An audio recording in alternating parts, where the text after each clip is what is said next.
Maithili express की शानदार प्रस्तुति।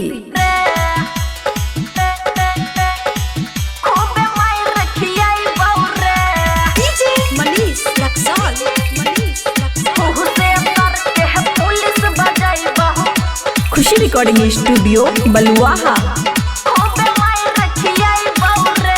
डीजे बजा के जोदी छौरा हमरा गाड़ देबे रे। डीजे बजा के जोदी छौरा हमरा गाड़ देबे रे।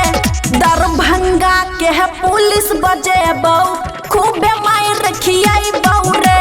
आ मैसी थाना के पुलिस बजेबौ खूबे मार खियाइबौ रे। डीजे बजा के जोदी छौरा हमरा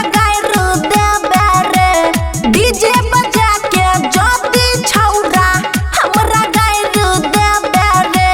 आ तुहु से सर के पुलिस बजाइबहु खूबे मार खियाइबौ रे।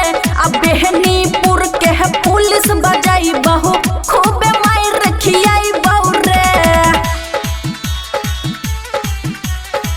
खूबे मार खियाइबौ रे।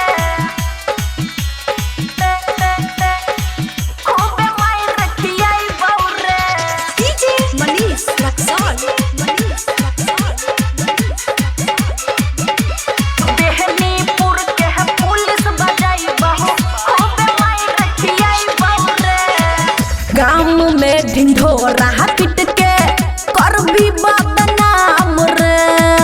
हो गेल शादी इज्जत कर नहीं नीलाम रे।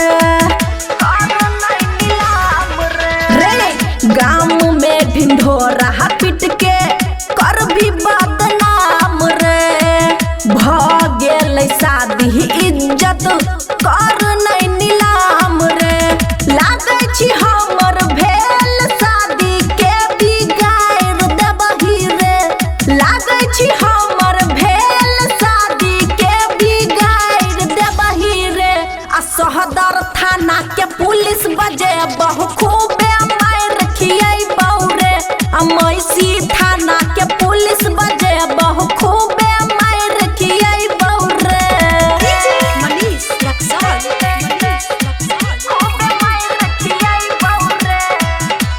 खुशी रिकॉर्डिंग स्टूडियो बलुआहा।